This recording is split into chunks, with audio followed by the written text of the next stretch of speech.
اور آپ جانتے ہیں کہ ذوالحج کے مہینے میں ایک خلیفہ راشد کی شہادت ہوئی ہے. کون ہے؟ حضرت عثمان رضی اللہ تعالی عنہ. 34 سال کی عمر میں اسلام قبول کیا اور ان خوش نصیب لوگوں میں سے جنہوں نے ابتداء میں اسلام قبول کیا. بڑی خصوصیات ہیں، بڑے فضائل ہیں. میں صرف 2 سے 3 منٹ میں ان کی چند خوبیاں آپ کے سامنے ذکر کر کے بات ختم کرتا ہوں.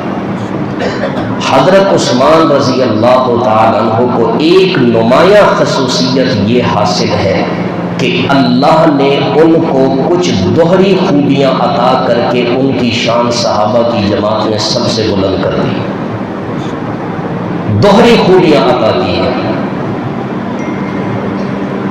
وہ ذوالحجرتین ہے، دوہری خوبی ہے. 2 مرتبہ حضرت عثمان رضی اللہ تعالی عنہ نے حبشہ کی طرف ہجرت فرمائی، پھر آپ نے مدینہ کی طرف ہجرت فرمائی. اس لحاظ سے ان کو کیا کہا جاتا ہے؟ ذوالحجرتین، 2 ہجرتوں والے. حضرت انس بن مالک رضی اللہ عنہ سے روایت ہے کہ حضور علیہ السلام نے ارشاد فرمایا یقیناً لوط علیہ السلام کے بعد عثمان وہ شخص ہیں جنہوں نے اپنی زوجہ کے ساتھ اللہ کی رضا کی خاطر ہجرت کی. تو پہلی دوہری خوبی کیا ہے کہ وہ ذوالحجرتین ہے. نمبر 2 ذوالبشارتین ہے، 2 بشارتوں والے. اللہ کے نبی نے 2 مرتبہ حضرت عثمان کو جنت کی خوشخبری سنائی. پہلی مرتبہ جب حضور مدینہ تشریف لائے، مدینہ میں میٹھے پانی کا ایک ہی کنواں تھا. وہ بھی کس کے قبضے میں تھا؟ یہودی کے قبضے میں. اور پہلے تو مسلمانوں کو پانی کی اجازت نہیں ملتی تھی، اور اگر اجازت دے دیتا تو بھاری قیمت پہ 1 ڈول کے رقم وصول کرتا تھا. آپ علیہ الصلوۃ والسلام نے صحابہ کے مجمع میں اس خواہش کا اظہار کیا کاش کوئی آدمی ہوتا کہ اس یہودی سے یہ میٹھے پانی کا کنواں خرید کر مسلمانوں کے لیے وقف کر دیتا.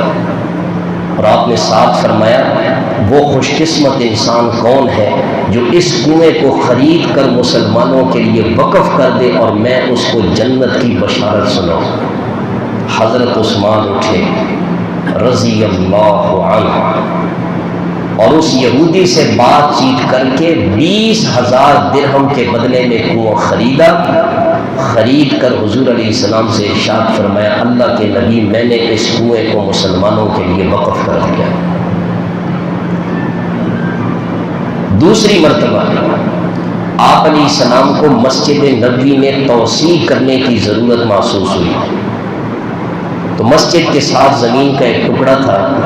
آپ علیہ السلام نے ارادہ کیا کہ اس کو خرید کر مسجد نبوی کے لیے وقف کر دیا جائے.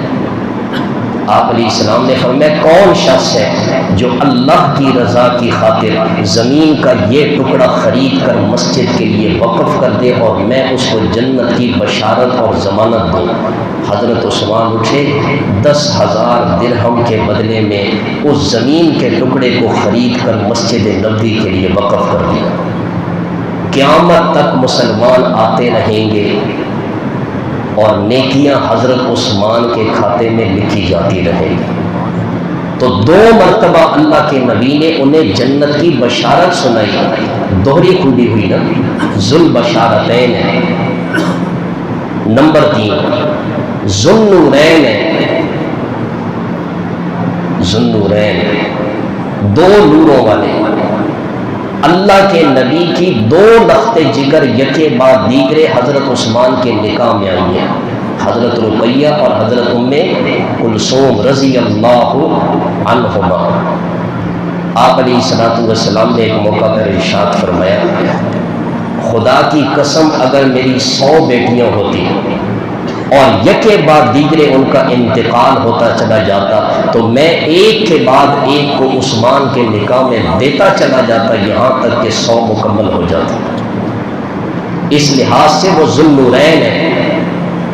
اور یہ بھی عرض کر دوں، آدم علیہ السلام سے لے کر قیامت تک تمام انسانوں میں یہ خوبی صرف حضرت عثمان کو حاصل ہے کہ ایک نبی کی 2 بیٹیاں ان کے نکاح میں آ گئیں۔ کتنی بڑی خوبی ہے۔ اور آخری دوہری خوبی ذو شرکتین ہے، 2 شرکتوں والے، 2 موقع پر حضرت عثمان موجود نہیں ہیں، اللہ کے نبی نے ان کو موجود قرار دیا۔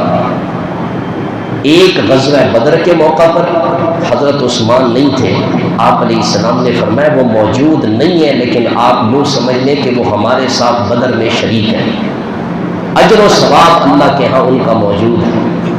اور دوسرا موقع بیعت رضوان ہے، نبی علیہ السلام کے ایلچی بن کر مکہ تشریف لے گئے، یہاں نبی علیہ السلام صحابہ سے بیعت لے رہے ہیں، حضرت عثمان موجود نہیں ہیں، اللہ کے نبی نے اپنے ہاتھ کو عثمان کا ہاتھ قرار دے کر بیعت فرما لی۔ تو یہ ہے حضرت عثمان رضی اللہ تعالیٰ عنہ کی وہ دوہری خوبیاں جو صحابہ کرام کی جماعت میں صرف انہی کی خصوصیت ہے۔ اللہ تعالیٰ ہمیں صحابہ کی سچی محبت نصیب فرمائے۔ آخر دعوانا